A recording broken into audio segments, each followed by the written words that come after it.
નમસ્કાર નમસ્કાર નમસ્કાર વિદ્યાર્થી મિત્રો, સ્વાગત છે આપનું વિદ્યાકુલની અંદર. કેમ છે બધા મિત્રો? મજામાં ને? ડન ડના ડન. આપણે अपन को क्या वांदा होता है? ઓકે, મને એવું જણાવવામાં આવ્યું છે કે આપણી પાસે રિમોટ્સ પણ છે. હાય હાય હાય હાય. ચલો, સ્વાગત છે. મજામાં. કાલે યુનિટ ટેસ્ટ, આવતીકાલે unit test. Why this call આવે ready? Hello sir, teacher will be live soon.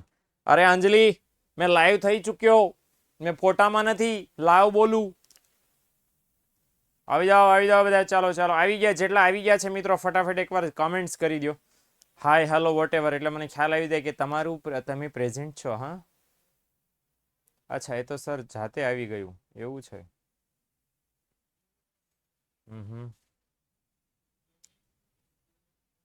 હસ્તીબેન live થયા છે, પણ હસ્તીબેન, હા, સરસ સરસ. શુભમભાઈ તાજા જોઈન થયા. હસ્તીબેન, મનસ્વીબેન, અચ્છા, મને અહીં દેખાઈ રહ્યા છે બહુ બધા મિત્રો જે જોઈન થયા છે, પણ નામ નથી લખતા. સોરી, કોમેન્ટ નથી કરતા. કાંઈ વાંધો નહીં, ચાલો બોલો. પણ મને અહીં જરાક દેખાય છે. સબ દેખતા હું અહીં. ઓકે, ચાલો શરૂ કરીએ સમય લગાડ્યા વગર. આપણે ગઈકાલે આપણે શું ભણ્યા હતા જરાક એની ચર્ચા. ગઈકાલે ઇટ મીન્સ કે છેલ્લા લેક્ચરમાં આપણે જે ભણ્યા હતા એની જરાક આપણે જાણકારી મેળવી લઈએ. તો આપણે બહુ બધા મુદ્દાઓની ચર્ચા કરી હતી. એક તો જોયું હતું અલિપ્ત અર્થતંત્રમાં રાષ્ટ્રીય આવકનો ચક્રીય પ્રવાહ, હે ને? ત્યાર પછી આપણે જોયું હતું જીડીપી, એનડીપી, જીએનપી, એનએનપી. એટલા 4 કોન્સેપ્ટ આપણે ખાસ જોયા હતા. એની જાણકારી પણ આપણે લેક્ચર દરમિયાન મેળવી હતી, બરાબર ને? અને હવે વળી પાછા આપણે શરૂ કરીએ આગળ. આજે આપણે શું શીખવાના હતા આપણે ઓલરેડી જોઈ લીધેલું, બરાબર ને? આજે આપણે ખાસ શીખવાનું થશે માથાદીઠ આવક. ઓકે, અને એની સાથે રાષ્ટ્રીય આવક ગણવાની જે ઉત્પાદનની પદ્ધતિ છે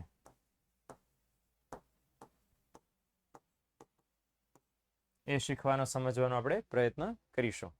ઓકે, ચાલો. સૌથી પહેલા માથાદીઠ આવક ચેક કરી લઈએ. રાષ્ટ્રીય આવકનો 5મો મહત્વનો ખ્યાલ છે. રાષ્ટ્રીય આવક શું છે જરાક સમજી લો. 10મા ધોરણમાં તમારે આવી ચૂક્યું છે અને બહુ કામની વસ્તુ છે. ઓકે, દરેક દેશ માટે 12મામાં પણ આવવાનું છે. એ સમજીને પહેલી વસ્તુ અહીં કીધી છે કે 1 વર્ષની રાષ્ટ્રીય આવકને તે વર્ષની વસ્તી વડે ભાગવાથી જે આવક મળે અને શું કહેવાય? માથાદીઠ આવક કહેવાય. શું એ વાત કરી કે ભાઈ જે તે વર્ષની જે રાષ્ટ્રીય આવક છે એ રાષ્ટ્રીય આવકને કોની વડે ભાંગી નાખવાની? મારીને બરાબર ભાંગી નાખવાની. કોની વડે ભાંગી નાખવાની? તો કે વસ્તી વડે ભાગવાની. અને પછી જે આવક મળે ને કેવી આવક કહેવાય છે? માથાદીઠ આવક કહેવાય છે. ક્લિયર થઈ ગયું? એટલે સાદી ભાષામાં ભાગાકાર કરવાનો છે. કોનો ભાગાકાર કરવાનો છે? રાષ્ટ્રીય આવક અને વસ્તીનો ભાગાકાર કરવાનો છે. સૂત્ર સરસ મજાનું સિમ્પલમ મળે. રાષ્ટ્રીય આવક ભાંગ્યા કુલ વસ્તી કરો એટલે આપણને શું મળે? માથાદીઠ આવક. ઓકે, હવે બે ભાવે રાષ્ટ્રીય આવક માથાદીઠ આવક ગણી શકો છો. બજાર ભાવે પણ ગણી શકો અને સ્થિર ભાવે પણ ગણી શકો. હવે ટોપિક તમને અત્યારે નહીં સમજાવું. આપણું ચેપ્ટર પૂરું થઈને ત્યારે 2 કોન્સેપ્ટ છે, વાસ્તવિક રાષ્ટ્રીય આવક અને નાણાકીય રાષ્ટ્રીય આવક. ત્યારે આ બંને હું તમને સમજાવવાનો છું. ઓકે, એટલે ત્યાર માટે આ રાખો, આ બજાર ભાવે, અને ત્યારે તમને ડિટેલમાં સમજાવીશ કે શું છે સ્થિર ભાવે અને શું છે બજાર ભાવે, બરાબર? એટલે હું યાદ કરાવીશ જ મને યાદ ન હોય તો તમે યાદ કરાવજો મને. ઓકે, કે સ્થિર ભાવે રાષ્ટ્રીય આવક અને ચાલુ ભાવે રાષ્ટ્રીય આવક, માથાદીઠ આવક કોને કહેવાય. તો એ ત્યારની વાત ત્યારે, બરાબર? હું તમને કહી દઈશ પરફેક્ટ કે આમ આવશે. ઓકે, હવે જરાક મહત્વ જોઈ લઈએ માથાદીઠ આવકનું, કે માથાદીઠ આવકની વિશેષ કઈ બાબતો છે જે આપણે સમજવા જેવી છે, આપણે ધ્યાનમાં લેવા જેવી છે. ઓકે, ચાલો. સૌથી પહેલું કે માથાદીઠ આવક એ વ્યક્તિ દીઠ સરેરાશ આવકનું માપ છે. સાદી ભાષામાં કેવું માપ છે? સરેરાશ માપ છે, એવરેજ માપ છે. કઈ રીતે ખબર પડી કે એવરેજ માપ છે? તો જરાક આપણે એવરેજ કાઢીએ, બરાબર? માની લો ભાઈઓ બહેનો, એક દેશ છે, દેશનું નામ છે ચંપક. ક્યાં ચંપક દેશ બનાવશું? પછી ઓલું નડશે ને તો યસ, અહીંયા આપણે ચંપક દેશ બનાવી નાખીએ. આ ચોરસ દેશ છે જેનું નામ છે ચંપક. ઓકે, અને ચંપક દેશ છે એ ચંપક દેશમાં નાગરિકો રહે છે A B C અને D. 4 નાગરિકો આપણે રાખીએ, સહેલું પડશે ગણતરી કરવા માટે. ઓકે, ચંપક દેશના 4 નાગરિકો છે, બરાબર. ચોરસ ચંપક દેશ, નાગરિકોની સંખ્યા 4. આ કમાય છે 40,000, 4,000, 3400 રૂપિયા, 3600 રૂપિયા. સરવાળો પ્લીઝ, હાલો સરવાળો કરી દેશો એટલે 7 ને 4 11,000, 11 ને 10 11 ને 40 સોરી 51,000, એટલે સરવાળો આ બધાનો થશે 51,000. ઓકે, સૌથી પહેલા આપણે રાષ્ટ્રીય આવક ગણી, તો રાષ્ટ્રીય આવક ગણી તો રાષ્ટ્રીય આવક કેટલી થઈ? 51,000. વસ્તી ગણતરી કરી લેજો. વસ્તી ગણતરી કેટલી ઝડપથી થાય જો. વસ્તી ગણતરી 1 2 3 4 થઈ ગઈ વસ્તી ગણતરી. કેટલા લોકો છે દેશની વસ્તીમાં? ટોટલ 4. હવે હું માથાદીઠ આવકનું સૂત્રમાં મૂકું તો શું સૂત્ર થાય? તો સૂત્ર અહીંયા નહીં મૂકી દઉં, ત્યાં નથી લખું. ઓકે, જોયું આપણી વસ્તી ગણતરી કેટલી ફાસ્ટ છે હે ને? તો જરાક વસ્તી ગણતરીનું સૂત્ર લખી નાખું. શું સૂત્ર થાય? 51,000 ભાગ્યા 4. હાલો શું જવાબ આવશે બોલો જલ્દી, મને નથી આવડતું જવાબ. 51,000 12,750. યસ, એટલે અહીંયા લખી નાખું. આ બોક્સ છે નાનું એવું, આમાં લખી નાખું છું 12,750. ડન. આ 12,750 આવ્યાનો મતલબ શું કરવાનું કે આ 4 નાગરિકો છે એ લગભગ કેટલું કમાતા હશે? 12,750 કમાતા હશે. એવરેજ માપ છે, બધા નાગરિકોની આવકના આધારે છે, માપવામાં સમજવામાં ગણવામાં આવે છે. એ વસ્તુ ખાસ આપણે ધ્યાનમાં લઈશું. ઓકે, તો હવે બીજું એ કીધું છે કે રાષ્ટ્રીય આવકના વૃદ્ધિ દર કરતા વસ્તી વૃદ્ધિનો દર ઊંચો હોય તો માથાદીઠ આવક શું થાય છે? ઘટે છે. હવે વાત અહીંયા શું કરી ખાસ સમજવા જેવી છે કે કોઈ પણ દેશમાં જેટલી ઝડપથી રાષ્ટ્રીય આવક વધે એના કરતા વસ્તી વધારે ઝડપથી વધે, મતલબ વસ્તી વધવાનો દર ઊંચો હોય, રાષ્ટ્રીય આવક વધવાનો દર નીચો હોય તો માથાદીઠ આવક વધે નહીં. શું થાય? ઘટે. ઓકે, એક ઉદાહરણ તમને આપું છું, અહીંયા સમજી લો. આ મુદ્દા માટે જ ઉદાહરણ આપવું પડે એમ છે. દાખલા તરીકે પહેલા વસ્તી હતી 1 લાખ, 1 લાખ લોકોની, બરાબર. આ વસ્તી નહીં, આપણે આ રાષ્ટ્રીય આવક રાખી. હાલો 1 લાખ રૂપિયા આપણે રાષ્ટ્રીય આવક હતી અને 500 જણાની વસ્તી હતી. ઓકે, અને હવે પછી રાષ્ટ્રીય આવક વધીને 1,80,000 થઈ અને વસ્તી વધીને 1000 થઈ. ઓકે, હવે આપણે માથાદીઠ આવક ગણવી હોય તો માથાદીઠ આવક ગણો તો કેટલા થાય? મીંડું મીંડું ઉડી ગયું, મીંડું મીંડું ઉડી ગયું, એટલે 20 50 2000 થાય ને. અને આની હું માથાદીઠ આવક ગણું એટલે કેટલા થયા? 1800. ઓકે, થયું કે નહીં? હા કે ના? ક્લિયર થઈ ગયું? હવે અહીંયા ખાસ સમજો કે અહીંયા રાષ્ટ્રીય આવક પહેલા કેટલી હતી? 1 લાખ. હવે વધીને થઈ ગઈ કેટલી? 1,80,000, એટલે વધારો તો થયો ને. પણ સામે પક્ષે 500 હતી વસ્તી અને કેટલી થઈ ગઈ? 1000, એટલે વસ્તી કેટલી થઈ ગઈ? ડબલ. એટલે વસ્તીમાં 2 ગણો વધારો થયો છે. પણ રાષ્ટ્રીય આવક 1 લાખમાંથી 2 લાખ થવાને બદલે 1,80,000 થઈ છે. તો સાદી ભાષામાં વસ્તી ડબલ થઈ, રાષ્ટ્રીય આવક ડબલ થઈ નહીં, ડબલ કરતા ઓછો વધારો થયો. અને એના લીધે પરિણામ શું આવ્યું કે પહેલા માથાદીઠ આવક 2,000 રૂપિયા હતી, હવે માથાદીઠ આવક કેટલા રૂપિયા છે? 1800. તો ઘટીને માથાદીઠ આવક. એટલે કહેવાનો મતલબ એ છે કે જ્યારે છે એ વસ્તી ઝડપથી વધે, આ વસ્તી અહીં ડબલ થઈ ગઈ પણ એટલી ઝડપથી કે માથાદીઠ રાષ્ટ્રીય આવક વધી નહીં, તો પરિણામ એ આવે કે માથાદીઠ આવક વધે નહીં, શું થાય? ઘટે. બરાબર, તો આ વસ્તુ ખાસ અહીંયા સમજવાની છે. હાલો ત્યાર પછી નંબર 3 કે ભાઈ આવકની વહેંચણી બદલાય છતાં પણ માથાદીઠ આવકમાં કોઈ ફેરફાર થાય નહીં. અને ઓલરેડી મારા મગજમાં હતું જ એટલા માટે મેં લખ્યું નથી. દાખલા તરીકે હું આવકની વહેંચણી ફેરવી નાખું છું. ઓકે, આ બધાનું ઉલટ સુલટ કરી નાખું કે આ ભાઈ 3400 કમાવા માંડ્યા, આ ભાઈ 40,000 કમાવા માંડ્યા, આ ભાઈ 3600 કમાવા માંડ્યા, આટલા રૂપિયા કમાવા માંડ્યા. જો મેં જોબ કરી નાખ્યું છે, કરી નાખ્યું ને અહીંયા. હવે અહીંયા મેં આ 40,000ની આવક 3400, 4,000ની એમનામ જ રહી સેમ 3400 ની 3600 થઈ ગઈ, 3600 કમાતો હોય તો 40,000 કમાવા માંડ્યો. સ્ટીલ છતાં પણ આ બધાની આવકનો સરવાળો તો 51,000 થયો અને ભાંગ્યા 4 કરું તો રાષ્ટ્રીય આવક માથાદીઠ આવક 12,750 જ મળશે. ટપો પડ્યો. એટલે કહેવાનો મતલબ શું છે? અહીંયા ઓછું કમાતા હતા વધારે કમાવા માંડ્યા, વધારે કમાતા હતા ઓછું કમાવા માંડ્યા, કોકમાં તો કઈ ફેર જ નહીં પડ્યો અને છતાં માથાદીઠ આવકમાં કાંઈ ફેરફાર થયો નથી. એટલે દેશના લોકોની આવક, વ્યક્તિગત ઇન્ડિવિજ્યુઅલ આવક, એમાં કાંઈ ફેરફાર થાય તો માથાદીઠ આવકમાં કાંઈ બહુ મોટો ખાસ ફેરફાર થતો નથી. બધા લોકોની એક સાથે વધે તો કંઈક ફેરફાર થાય, પણ અહીંયા તો કોઈની ઘટીને અહીંયા કોઈની વધી તો વધઘટમાં એવરેજ બધી બેસી ગઈ અને એ રીતે કામ થયું. બરાબર? ઓકે. નંબર 4 કીધું છે કે માથાદીઠ આવક આર્થિક વિકાસનો માપદંડ છે, પણ દેશમાં જો આવકની સમાનતા ઘટે, સમાનતા ઘટે ઇટ મીન્સ કે આવકની અસમાનતા વધે.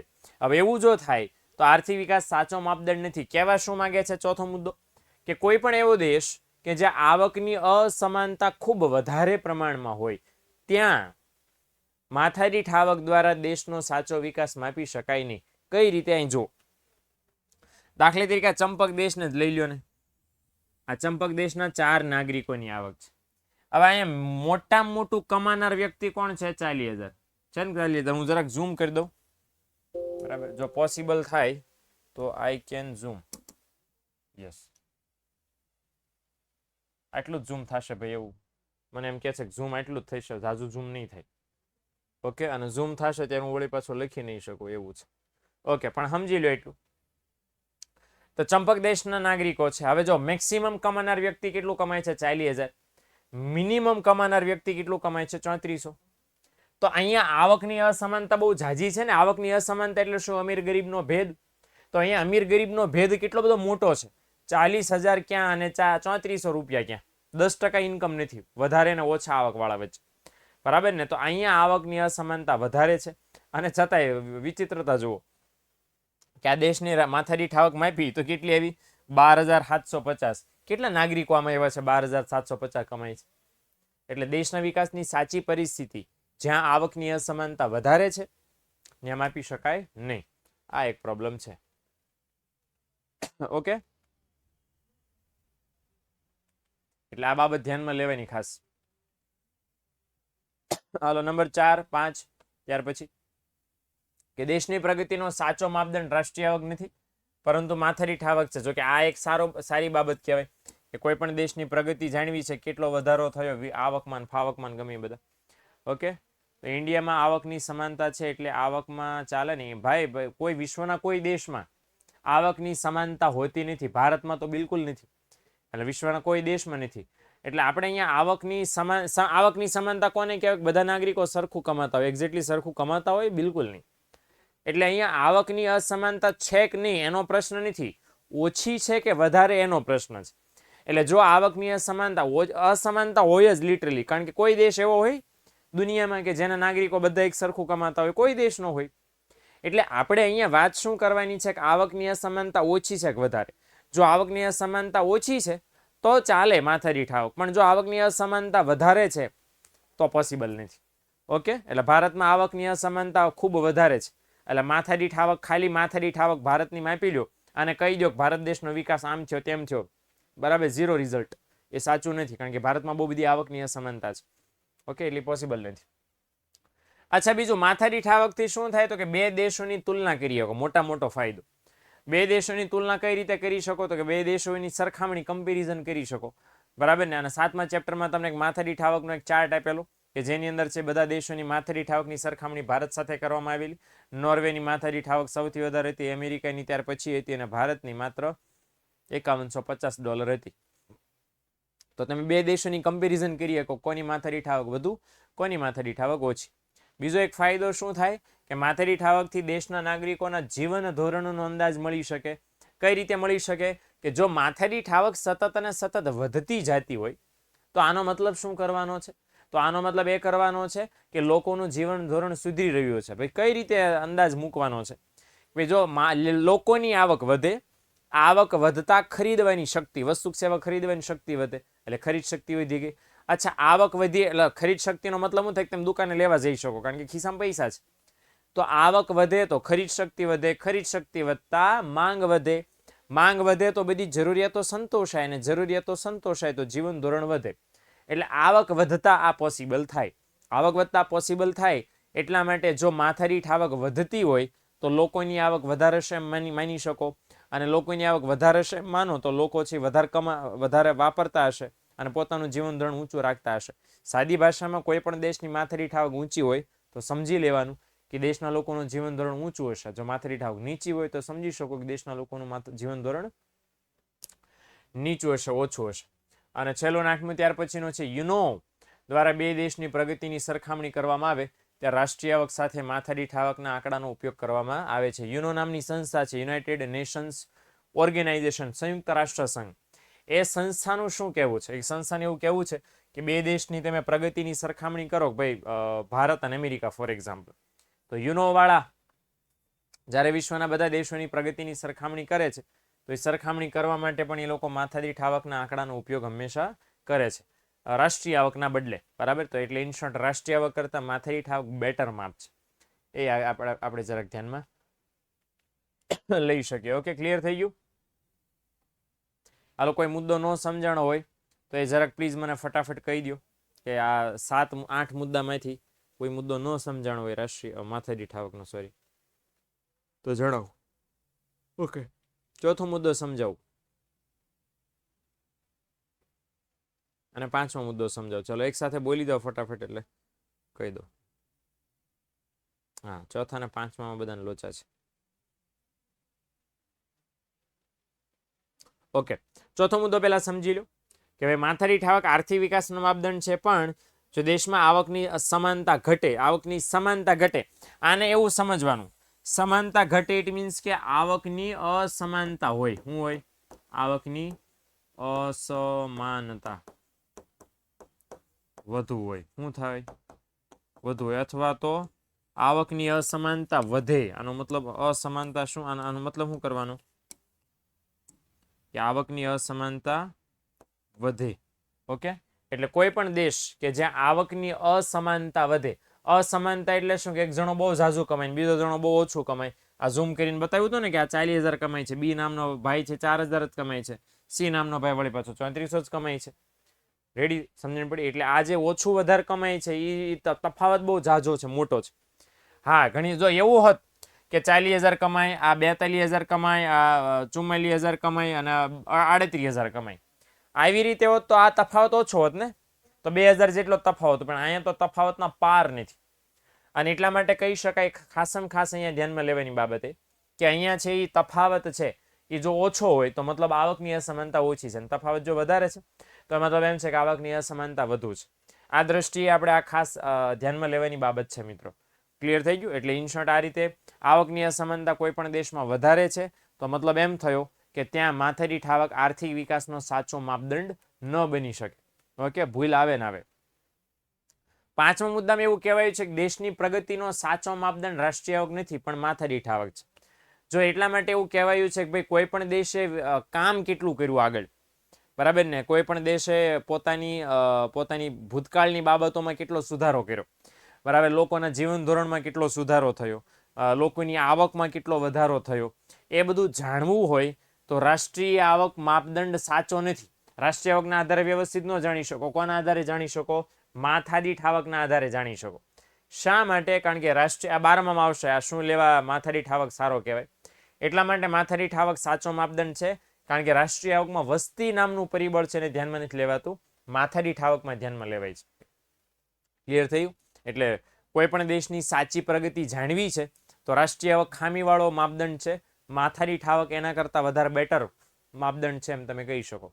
ઓકે, તો પ્રગતિ માપવી છે કોઈ પણ દેશનું, ગ્રોથ આપણે જેને કહી શકીએ એ માપવું છે તો માથાદીઠ આવક બેટર છે. કોના કરતાં બેટર છે? રાષ્ટ્રીય આવક કરતાં. Okay, done. ચલો આગળ વધીએ એ પહેલા હું એક જ મિનિટ મિત્રો, હું પાણીની બોટલ લઈ લઉં.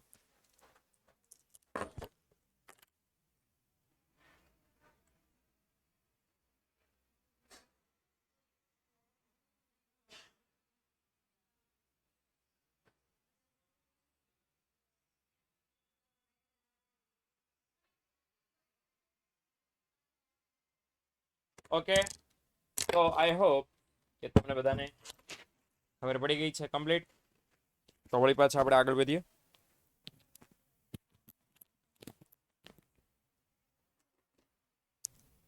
ચલો ભાઈ બહેનો તૈયાર થઈ જાઓ. જો આમાં એવું છે, એન્ટ્રી એવી જોરદાર થવાની છે કે મારે પાણીની બોટલ લાવવી પડી સ્પેશિયલ. ઓકે, કારણ કે ભાઈ બહેનો હવે આવી રહ્યા છે પપ્પુ દધુ.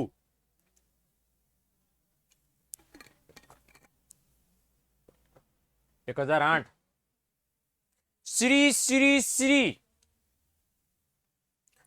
ઓકે હાલો, તો જરાક જોઈ લઈએ આપણે એમની વાત.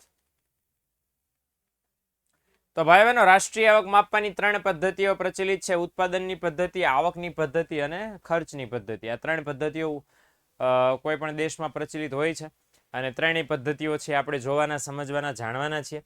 પણ એમાં સૌથી પહેલા આપણે ભણવાના છીએ ઉત્પાદનની પદ્ધતિ. અને ઉત્પાદનની પદ્ધતિ આપણને ભાઈઓ બહેનો આપી છે પ્રોફેસર આલ્ફ્રેડ માર્શલ. દાદા આવ્યા છે, દર્શન કરી લેજો. બરાબર ને? હજી એમના વાળ ઓળાયા નથી ભાઈ. પહેલા ચેપ્ટરમાં હજી વાળ ઓળ્યા નહોતા. 9મું આવ્યા અને હજી દાદાએ વાળ ઓળ્યા નથી. બોલો, મોટા બી થયા નથી. બરાબર ને? એને એ પહેલા ચેપ્ટરથી લઈને અત્યાર સુધીમાં કેટલા મેં 3 વાર તો મેં વાળ કપાવ્યા, પણ આમણે નથી વાળ કપાવ્યા. હે ને? માર્શલ દાદાના વાળ ક્યાં છે એમ? એ આગળ ટાઈલ છે, પાછળ તો રૂછડા છે જ નાના મોટા. એટલે માર્શલ દાદા છે આપણા. અને માર્શલ દાદાએ રાષ્ટ્રીય આવકની ઉત્પાદનની જે વ્યાખ્યા આપેલી અને એના આધારે આ ઉત્પાદનની પદ્ધતિ વિકસાવવામાં આવી છે. ઓકે, એમણે શું કીધું હતું ઓલરેડી આપણે ભણી ચૂક્યા છીએ અને રિપીટ થયું છે. અહીંયા વર્ષ દરમિયાન દેશના જુદા જુદા ક્ષેત્રો કયા કયા ક્ષેત્રો? ખેતી, ઉદ્યોગ અને સેવા ક્ષેત્રો. આ 3 ક્ષેત્રમાં જેટલી વસ્તુ સેવાઓ બની છે અને કઈ વસ્તુ સેવા બની છે? અંતિમ સ્વરૂપની વસ્તુ સેવા બની છે. ઓકે, એનું જે ઉત્પાદન થયું છે એના નાણાકીય મૂલ્યના સરવાળાને શું કહેવાય? રાષ્ટ્રીય આવક. એટલે સાદી ભાષામાં માર્શલ દાદા શું કહે છે? ખેતી, ઉદ્યોગ અને સેવા ત્રણેયમાં જેટલું પણ ઉત્પાદન થયું એ ઉત્પાદનના નાણાકીય મૂલ્યને શું કહેવાય? રાષ્ટ્રીય આવક. ઓકે, માર્શલ દાદા ભલું કરજો, બધાને તમારા નિયમ વ્યાખ્યા યાદ રખાવજો. જય ભલું દાદા, જય માર્શલ દાદા. વાહ વાહ વાહ વાહ. બરાબર, મને ફળ્યા એમ તમને ફળજો. આવું મારે કેવું જોઈએ ને કે મને જેમ મને ફળ્યા એમ તમને સૌને ફળજો. હવે ભલે માર્શલ દાદાનું તો વ્રત રાખવું પડશે. ખબર છે? ઓલા મોળાકત ને એવા વ્રત રાખે ત્યારે એમ બોલે કે આ માતાજી અમને ફળ્યા, સૌને ફળજો. એમ હું આમ કહું ને કે માર્શલ દાદા મને ફળ્યા, તમને ફળજો. ડન. ચાલો, એટલે આ પ્રિય માર્શલ દાદાએ વ્યાખ્યા આપી છે કે દેશના 3 ક્ષેત્રો ખેતી, ઉદ્યોગ અને સેવા, અને 3 ક્ષેત્રનું જે ઉત્પાદન થાય એના નાણાકીય મૂલ્યના સરવાળાને રાષ્ટ્રીય આવક કહી શકાય. ઓકે, તો આ રીતે રાષ્ટ્રીય આવક સમજીએ. કાલે રાખીએ? અરે ના જય ભાઈ, આજે જ આપણે રાખીએ. ચાલો શરૂ કરી દઈએ છીએ ભાઈ બહેનો વ્રતનું પહેલું અધ્યાય. અને પહેલા અધ્યાયનો ટોપિક છે અર્થતંત્રનું જુદા જુદા ક્ષેત્રોમાં વર્ગીકરણ.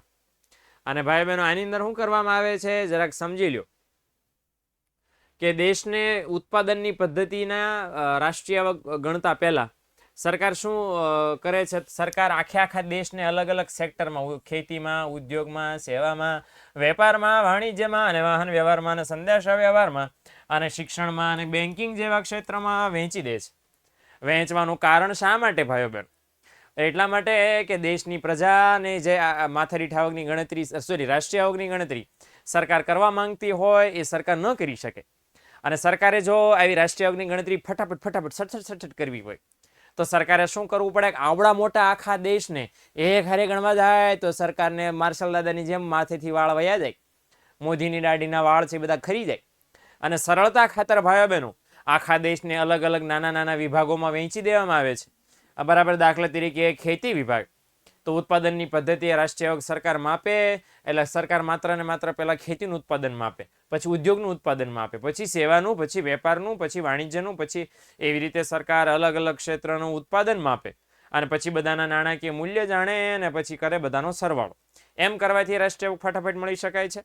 એટલે ભાઈઓ બહેનો અહીંયા સમજવાની વાત એ છે કે જ્યારે પણ સરકાર રાષ્ટ્રીય આવક ગણવા બેસે તો ગણતા પહેલા આખા ભારત દેશ ને આવા નાના ક્ષેત્રોમાં વહેંચી દેવામાં આવે છે, જેથી રાષ્ટ્રીય સરળથી ગણી શકાય છે. પ્રથમ અધ્યાય પૂર્ણમ. વરોડ ડંકો બગાડી દીધો છે, પ્રસાદી ઘરેથી ખાઈ લેજો. હાલો, કેટલાને સમજાણું? પરીક્ષા વખતે માર્શલ દાદાની પૂજા કરીને પેપર સારું થાય? બિલકુલ નહીં, વાંચીને જાજો. માર્શલ દાદાની પૂજા કરી, માર્શલ દાદા કયા ઉપર ઓલા રોબોટની જેમ પ્રોજેક્ટરમાં પ્રકાશ નહીં પાડે કે લખી લો એમ. વાંચજો છે મને. માર્શલ દાદા પૂજા, મારા દીકરાઓ નામ દાદા બનાવ્યા નથી, પૂજા કરવા મંડી પડ્યા છો. કામ કરો, કામ. હાલો, મેન્યુફેક્ચર ગુજરાતીમાં હરમિત, સ્પેલિંગ લખ બટા, હવા ન કર, હા કે ફ્રેક્ચર થઈ જશે અંગ્રેજીને, તે જે લખ્યું છે એ પ્રમાણે. હાલો ભાઈઓ બહેનો, બીજો અધ્યાય સ્ટાર્ટમ. અને બીજા અધ્યાયનું નામ છે વસ્તુ કે સેવાની પસંદગી. ગયા જન્મ સોરી ગયા અવતારની ગયા પાનામાં આપણે આ ભણી ચૂક્યા છીએ. અને જેની એવી વાત કરવામાં આવી હતી કે જ્યારે પણ સરકાર રાષ્ટ્રીય યોગની ગણતરી કરે ત્યારે માત્ર ને માત્ર કઈ વસ્તુને ધ્યાનમાં લે છે? તો કે અંતિમ વપરાશની જ વસ્તુઓને ધ્યાનમાં લે છે. ભાઈઓ બહેનો, શા માટે અંતિમ સ્વરૂપની વસ્તુઓ ધ્યાનમાં લે છે એ તમને આગળ જતા સમજાશે. ભગવાનની લીલા અપરંપાર છે, માર્શલ દાદાની લીલા પણ અપરંપાર છે ભાઈઓ બહેનો. કોઈને સમજાણી નથી અને આપણને જ સમજાય છે. અને ભાઈઓ બહેનો, અપરંપાર લીલા છે. અને એ લીલાનું એક સરસ મજાનું ઉદાહરણ આપ્યું છે કે ભાઈ વસ્તુઓ હોય છે ઉત્પાદનની દ્રષ્ટિએ ત્રણ પ્રકારની. એક હોય છે કાચી વસ્તુઓ ભાઈઓ બહેનો, એક હોય છે વચગાળાની વસ્તુઓ ભાઈઓ બહેનો, વચવા ગાળા નહીં પણ વચગાળા, એક વામાંથી ભૂલમાં લખાઈ ગયું છે ભાઈઓ બહેનો. અને અહીંયા ખાસ એ સમજી લો, વચગાળાની વસ્તુઓ. અને ત્રીજું છે અંતિમ સ્વરૂપની વસ્તુઓ. હવે તમે એમ કહેશો કે સાહેબ વોટ ઇઝ વેરીઝ ઉદાહરણ? મેન્યુફેક્ચરિંગ ખુશાલી એટલે ઉત્પાદન. તો અહીંયા ત્રણ છે કાચી વસ્તુ. દાખલા તરીકે હું એમ કહું છું કે કપાસ, તો એ કાચી વસ્તુમાં આવે. વચગાળાની વસ્તુમાં એમાંથી દોરા બને છે, જેને આપણે સૂતર પણ કહીએ છીએ. અને એમાંથી બને છે કાપડ, તો એને અંતિમ સ્વરૂપની વસ્તુ કહીએ છીએ. તો જ્યારે પણ સરકાર રાષ્ટ્રીય યોગની ગણતરી કરે તો રાષ્ટ્રીય યોગની ગણતરી કરે તો સરકાર માત્ર ને માત્ર અંતિમ સ્વરૂપની વસ્તુઓ છે કાપડ, એને જ ધ્યાનમાં લે છે. બાકી આ કપાસ અને સૂતરના મૂલ્યને ધ્યાનમાં લેતા નથી. કારણ કે જો સૂતર અને કપાસના મૂલ્યને ધ્યાનમાં લે તો બેવડી ગણતરી થઈ જાય, એક કરતા વધારે વખત ગણતરી થઈ જાય એકની એક વસ્તુની ભાઈઓ બહેનો. અને કૃપા અપરંપાર છે, અને એમાંય તમે ડબલ બાર કૃપા વરસાવો તો પછી તકલીફ થઈ જાય, શરદી થઈ જાય. અને એટલા માટે ભાઈઓ બહેનો માર્શલ દાદા એવું કહે છે, માત્ર ને માત્ર અંતિમ સ્વરૂપની તૈયાર વસ્તુ કે સેવાઓની ગણતરી ધ્યાનમાં લ્યો, વચગાળાની વસ્તુઓ ધ્યાનમાં લેવામાં આવતી નથી. હાલો, ચેપ્ટર નંબર સોરી અધ્યાય નંબર 2 સમાપ્ત. બોલો ચંપક દાદાની, માર્શલ દાદાની જય. બોલો જય બોલજો. સમજાઈ ગયું? જય બોલે, નો સમજાણું એ જરા પ્રશ્ન બોલે. બરાબર હે ભક્તો? છે કઈ પ્રશ્ન? અર્થશાસ્ત્રના ભક્તો પ્રશ્ન હોય તો બોલજો. છે કઈ પ્રશ્ન? પ્રણવભાઈ સવાલ પૂછી લ્યો. હા, મારે છે એવું કહેવાની જરૂર નથી તમારે. બોલો તમારા મનમાં જે મૂંઝવણ સમસ્યા હોય. બરાબર, તમને છે માર્શલ દાદા દાણા નાખીને જોઈ આપશે. ચાલો જલ્દી બોલો. અને માર્શલ દાદા દાણા નાખશે, ઇકોનોમિક્સના નાખશે. ઓકે, હાલો ચેપ્ટરના દાણા નાખશે, 9મા ચેપ્ટરના દાણા, 9 દાણા. હાલો બોલો, સવાલ છે? If you have anyone. ફરી સમજાવો એક વખત પ્રણવભાઈને. આપણે ફરીવાર આ માથાકૂટ કરીએ છીએ અને સમજાવીએ છીએ કે ભાઈ રાષ્ટ્રીય યોગમાં જ્યારે વસ્તુક સેવાઓ ધ્યાનમાં લેવાય ઉત્પાદનમાં, તો કઈ વસ્તુક સેવાનું ઉત્પાદન ધ્યાનમાં લેવાનું છે? કપાસ એ વાડીમાં ઉગે જ છે, ખેતરમાં. એમાંથી સૂતરનું પણ ઉત્પાદન થાય છે અને એમાંથી કાપડનું પણ ઉત્પાદન થાય છે. પણ કાપડ છે અંતિમ સ્વરૂપને કહેવાય, કારણ કે કાપડ આપણે સીધું વાપરી લેવાના છે. કાપડનું ઉત્પાદન ધ્યાનમાં લ્યો તો કપાસ અને સૂતરનું ધ્યાનમાં ન લેવાય. કેમ? કારણ કે કાપડમાં કપાસ અને સૂતરનું મૂલ્ય ગણાઈ ગયું. કેમ ગણાઈ ગયું કહેવાય? કારણ કે કાપડ શેનું બન્યું? સૂતર. સૂતર શેનું બન્યું? કપાસ. એટલે માત્ર તૈયાર વસ્તુઓ છે. કેવી વસ્તુઓ પ્રણવ? ઓનલી તૈયાર, રેડીમેડ આપણે જેને કહીએ છીએ, જે વાપરી શકીએ આપણે સીધી, એવી જ વસ્તુને ધ્યાનમાં લેવાની. કપાસ અને સૂતર કેમ નો ધ્યાનમાં લેવાય? કારણ કે એમાંથી તો આ બન્યું છે. હવે આને ધ્યાનમાં, આના કાપડના મૂલ્યને ધ્યાનમાં લો અને આના મૂલ્યને ધ્યાનમાં લો તો ડબલ ગણતરી થઈ અને એ ખોટી આવે રાષ્ટ્રીય આવક. એટલે માર્શલ દાદાએ બુદ્ધિ દોડાવી છે કે ભાઈઓ બહેનો એમ કીધું છે આપણને કે માત્ર ને માત્ર છેલ્લી તૈયાર વસ્તુ છે એને જ ધ્યાનમાં લેવાય. ક્લિયર થઈ ગયું? દંડના દંડ. હાલો, અંતિમ ભક્ત પણ રાજી થઈ ગયા છે, મનની સમસ્યાનું સમાધાન થઈ ગયું છે. તો માર્શલ દાદાનું નામ લઈને ત્રીજો મુદ્દો આપણે ઢસડી કાઢીએ ભાઈઓ બહેનો. અને ત્રીજા મુદ્દાનું નામ છે ગૃહિણીના ઘરકામની સેવા. અને ભાઈઓ બહેનો, ગૃહિણી એટલે કોણ? ગૃહિણી નામે આપણા મમ્મી, જે આપણા ઘરમાં રાત દિવસ કામ કરે છે. અને ક્યારેક આપણે તોફાન કરીએ તો સાવરણી દ્વારા આપણા મોર બોલાવે છે ભાઈઓ બહેનો. એ જ આપણા મમ્મીની વાત અહીંયા ઇકોનોમિક્સમાં ગૃહિણીના નામે થઈ રહી છે. જેને આપણે ઘરના લેડી સુપરમેન કહો છો, જેને ઘરના હોમ મિનિસ્ટર કહો છો, જેની આંખો મોટી થાય એટલે આપણે સમજી જવું પડે કે આ આંખો મોટી થાય અને આમાંથી માતાજી પ્રગટ થાય એ પહેલાં આપણે શાંતિથી વાંચવા માંડવાનું છે. નહીંતર રસોડામાંથી મિસાઇલોના ઘા તપેલા અને સાણસી સ્વરૂપે આવી શકે છે. મોટી મિસાઇલ જે મમ્મી પાસે છે એને તમે સાવણી કહી શકો ભાઈઓ બહેનો. અને એ આવે એના પહેલાં આપણે અહીંયા કામ કરવા બેસી જવું પડશે. હે ને, આ ત્રાસ નથી, આ ધાક છે. અને ભાઈ બહેનો, આ જ મમ્મીની વાત હું કરી રહ્યો છું. આપણા મમ્મી બાય ધ વે જે કામ કરે છે એ મમ્મીના એમ કહો કે મમ્મી તમે એક દિવસ રજા પર અને મેં કરી લઉં કામ, તો ભીં પડી જાય. કમર તમને 2 મિનિટ પછી એમ કે હું છું. અને એવું કેમ તમને કમર કે? કારણ કે દુખવા માંડે, લબકારા મારે, લબકારા કમર, કે હાય હાય અરર. હે ને, એટલે આ શું છે કે મમ્મીનું કામ મમ્મી જ કરી શકે. હંમેશા મેં એવું જોયું છે કે જ્યારે તમે ઘર ફેરવો ત્યારે ટ્રેક્ટરમાં કે વાહનમાં વસ્તુ ગોઠવવાની હોય તો મમ્મી આમ ટ્રેક્ટરમાં ઉભા રહી જાય, અહીંયા ગોઠવો, અહીંયા ગોઠવો. અને પછી જ્યારે ટ્રેક્ટર નવા ઘરે જાય, કોઈ વાહન નવા ઘરે જાય ને પછી વસ્તુઓ બધી તમે ઘરની અંદર મૂકો અને તમને એમ થાય હાય હાય આ કેમ બધું ગોઠવાશે ઘરમાં. અને મમ્મી એમ કે અહીંયા ગોઠવો ને અહીંયા ગોઠવો. અને જોતામાં હોલ આખો ખાલી થઈ જાય ને વસ્તુઓ ગોઠવાઈ જાય. અને તમે વિચારો કે અરર આ બધું ગયું ક્યાં? ક્યારેક એવું થાય કે હે મમ્મી આ મારું પેન્ટ યુનિફોર્મનું મળતું નથી, ગોતી દો. અને મમ્મી તમને એમ કે અરે ઘોઘા, એ તો તે પહેર્યું છે, ક્યાંથી મળે તને? એટલે આપણી વસ્તુઓ ઘરમાં આપણને ન મળે પણ મમ્મીને ઇની સેકન્ડે મળી જાય. આ મમ્મીનું મેનેજમેન્ટ છે. અને મમ્મીને ખબર હોય કે કઈ તપેલીમાં કયા ચણા ભર્યા છે, કઈ ચોખા કઈ જગ્યાએ મૂક્યા છે, એ મમ્મીને ખબર. આ મમ્મીનું ઘરકામ છે. હવે બાય ધ વે આ ઘરકામ થાય છે એટલે હું સરસ રીતે ઘરેથી સમયસર નીકળી શકું છું. અને ભાઈ બહેનો, તમે ઘરેથી સમયસર ભણવા જઈ શકો છો. આપણા પપ્પા છે ઘરેથી સમયસર કામ કરવા જઈ શકે છે. જો મમ્મી ન હોય તો ભાઈ બહેનો ધૂળના ઢગલા થઈ જાય, ચામાં ખાંડ ઓછી નખાઈ જાય અને ચા વધારે પીવાઈ જાય. પોસિબિલિટી બધી જ છે. હે ને, એટલે આ જે છે, ઓહો મહેશભાઈ એવું કહે છે MMA મમ્મી મેનેજમેન્ટ ઓથોરિટી. હાય હાય, વાહ વાહ વાહ વાહ વાહ વાહ. અને ભાઈ બહેનો, આજે ગૃહિણીનું ઘરકામ છે એની જ વાત માર્શલ દાદા કરી રહ્યા છે. માર્શલ દાદાના મમ્મીએ એમને વાળ નથી વળ્યા એટલે એમને દુઃખ લાગ્યું કે મારે મમ્મીને ધ્યાનમાં લેવા છે. અને ભાઈ બહેનો, માર્શલ દાદાએ શું વાત કરી છે. હવે જરાક આપણે કોન્ટેક્સમાં આવીએ કે શા માટે મમ્મીવાળું મેં ખેંચીને લાંબુ કર્યું. એટલા માટે મમ્મી આ જે કામ કરે છે, બાય ધ વે આપણને એવું છે કે મમ્મી ઠીક છે કામ કરે છે, મમ્મી તો શું કામ કરે છે, આખો દી મમ્મી નવરા હોય છે, મમ્મીને બસ ખાલી 2-3 ટક વાસણ ઉટકવાના હોય છે, ફરફર હાવણી મારવાની હોય છે. તો ભાઈ બહેનો, મારો અનુભવ એકવાર કહું છું કે એકવાર મમ્મી માંદા પડ્યા અને હું દોઢો થયો કે મમ્મી આજે તમે આરામ કરો અને હું ઝાડુ કાઢી લઉં. કાઢી ઢર્યો એક રૂમનું ઝાડુ અને પછી કમર કે હું છું. અને પછી મને જ્યારે વાસણ ઉટકીને ઊભો થયો ત્યારે ઓય બાપા થયેલું. અને પછી સમજાયેલું કે મમ્મીનું કામ તો છે જ. ઓકે, મમ્મીનું કામ છે ને મમ્મી જો કામ ન કરે તો આપણા કામ બધા અટકીને ઊભા રહી જાય. હવે લોચા પાર્ટી ક્યાં છે કે મમ્મી જે કામ કરે છે બજારમાં વેચાતું મળતો નથી ભાઈઓ બહેનો. એને આપણને રજા આવે છે, આપણને પેટમાં દુખે છે, આપણને વેકેશન આવે છે, પણ મમ્મીને આવતું નથી. અને છતાં મમ્મી ધડાધડ તમામ કામ. બાય ધ વે એક બહુ સરસ મજાની ખાસિયત જે મારે તમને કહેવા જેવી છે, ઘરમાં સૌથી પહેલા જાગે છે મમ્મી, સૌથી છેલ્લે હુએ છે મમ્મી. આગે ના, હે ને? અને યાદ રાખજો કે એમના સુપરમેનનો સમય કયો છે? સવારે જાગીને 8 વાગ્યા સુધીનો.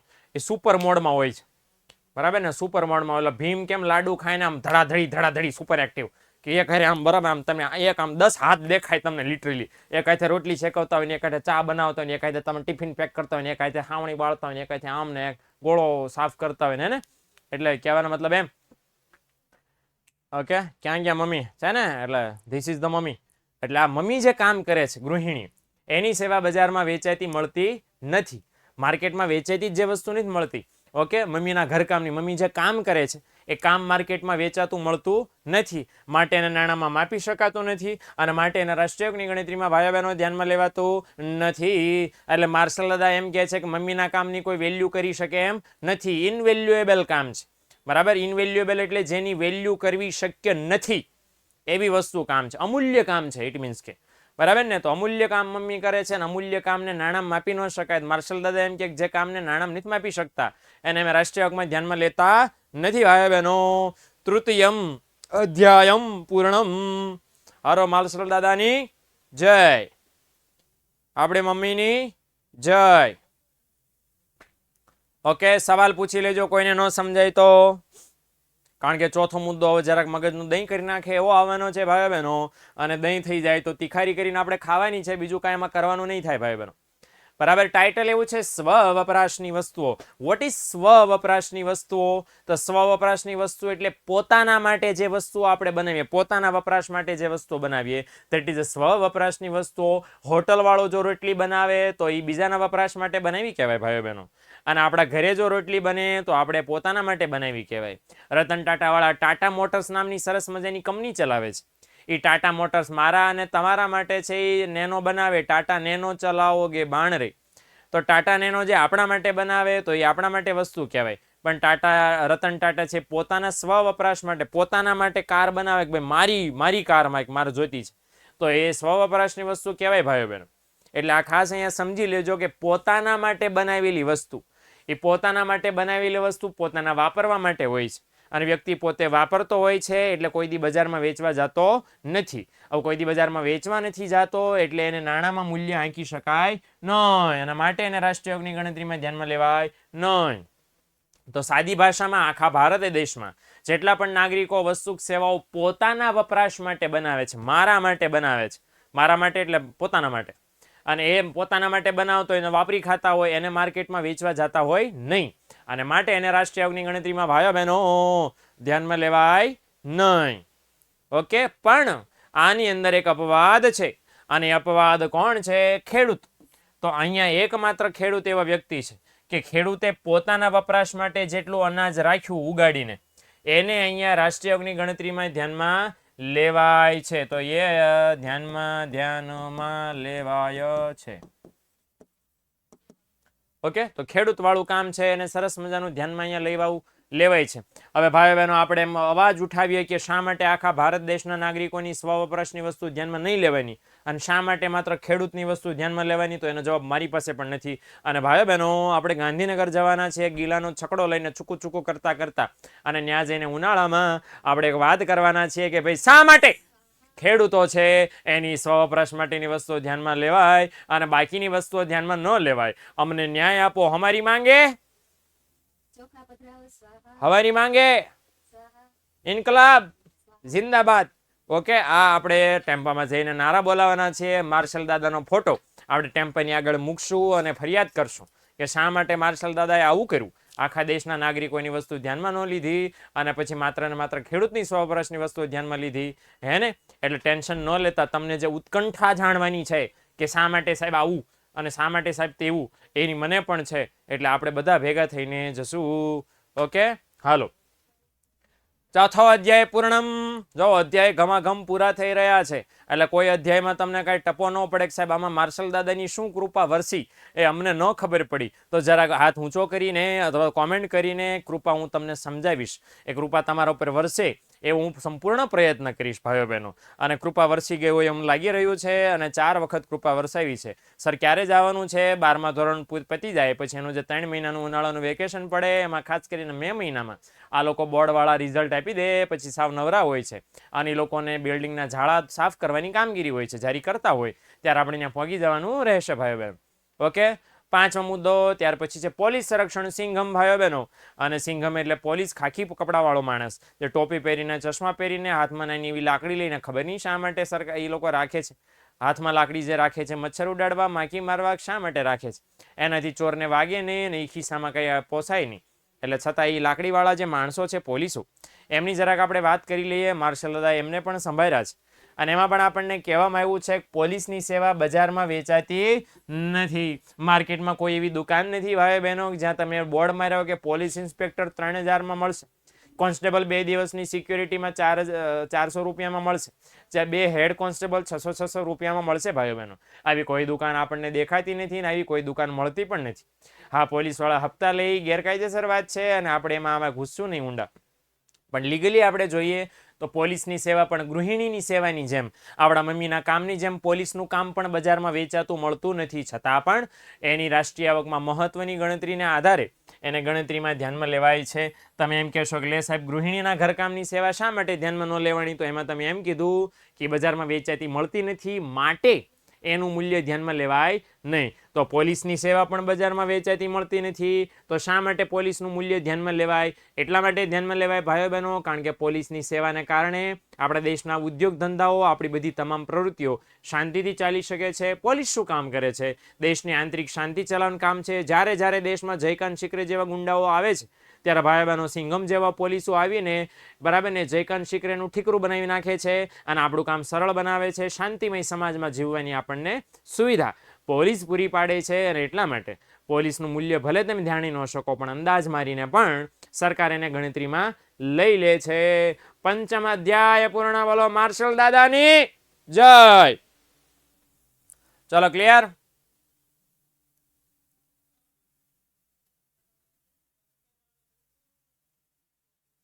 ઓકે, અંદાજે કેટલો હશે? હવે અભિષેક, એ પણ આપણે ટેમ્પામાં જ એક સવાલ હારવાર એની ગાંસડી બાંધી લીધી છે, બરાબર. એ પણ એક કહી દેશું કે ભાઈ પોલીસવાળા તમારા મૂલ્યનો અંદાજ જણાવો, જેથી અમારા અભિષેકભાઈને ખબર પડે. ગાંધીનગરમાં આપણે સેન્ટર ઓલું આવ્યું છે, તો ત્યાં પણ આપણે જાણી લેશું. આજે મારો ટોન જરા કથાવાળો થઈ ગયો છે, બરાબર, માફ કરજો, નકર થાઈ કરી લેજો. સુરતમાં અમારે ઘારી અને ઘૂઘરા અને ખાખરા અને લોચો અને ખમણ અને બહુ બધું મળે છે, એ જરાક આપણે સમજી લેશું. પ્રણવભાઈને જરાક રિપીટ કરવાનું મન થયું છે, તો જરાક ફટાફટ કરી દઉં કે મમ્મીની સેવા એટલે ગૃહિણીની સેવા જે છે, એ ગૃહિણીની સેવા બજારમાં વેચાતી મળતી નથી, માટે એનું નાણાકીય મૂલ્ય ધ્યાનમાં લેવાય નહીં, અને માટે રાષ્ટ્રીયમાં ગણાતું નથી. સેમ પોલીસની સેવા પણ માર્કેટમાં વેચાતી મળતી નથી, અને છતાં રાષ્ટ્રીયની ગણતરીમાં એને ધ્યાનમાં લેવાય છે. શા માટે ધ્યાનમાં લેવાય છે? કારણ કે પોલીસ આપણી મિલકતોનું રક્ષણ કરે છે, આપણા કાયદાને જાળવી રાખવાનું કામ કરે છે, સમાજમાં શાંતિ રાખે છે, બહુ બધા એના કામ છે. પોલીસની બી ઘણા બધા લોકોને છે કેસ કરશે, પકડી જાય, મારમેન્ટ પાડી દે હે ને, અને એના કારણે ઘણા બધા લુખા તત્વો છે એ સમાજમાં શાંતિ રાખે છે, અને એના કારણે હું અને તેમ બધા ઉદ્યોગ ધંધાઓ સરસ મજાનું કામ કરી શકીએ છીએ. ઓકે, તમને વાંધો ન હોય તો હજી આપણી પાસે 3 મિનિટ છે ભાઈ બહેનો. અને સિંઘમ જે છે તમે જોઈ શકો છો કે સિંઘમ, બરાબર ને. અને એક સરસ મજાનો છઠ્ઠો મુદ્દો છે ભાઈ બહેનો, જેનું નામ આપવામાં આવ્યું છે આરોપિત ભાડું. પહેલા મને જરાક ઓડિયન્સમાં ભાઈ બહેનો તમારે મને જણાવવાનું છે કે કેટલા એવા છે કે જેમને, જે લોકો પોતાના ઘરમાં રહે છે. હાલો જલ્દી બોલો, જલ્દી બોલો. કેટલા લોકો એવા છે કે જે પોતાના ઘરમાં, હમન अपन के घर में रहते हैं, किसी के घर में नहीं रहते, ભાડાના ઘરમાં નથી રહેતા, મેં પોતાની માલિકીના મકાનમાં રહ્યો છું, એવા પોતાની માલિકીના મકાનમાં રહેતા હોય એવાની વાત છે. અચ્છા, ભાડે રહેતા હોય એટલા માટે એને નથી કરતા, કારણ કે પોતાની માલિકીના મકાન વાળો મુદ્દો છે, એટલા માટે આ પૂછ્યું છે.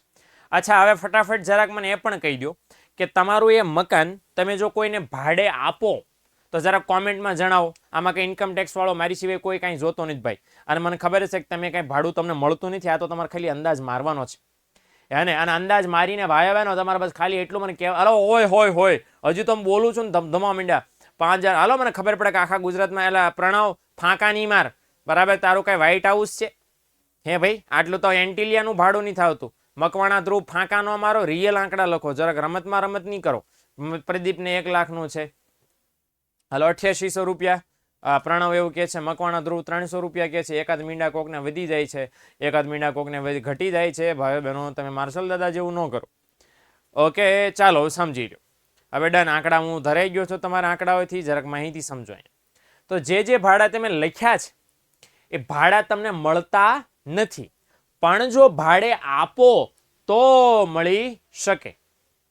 ખબર પડ્યો ને કે ભાઈ તમે ભાડાના મકાનમાં નથી રહેતા, પોતાની માલિકીના મકાનમાં રહ્યો છો.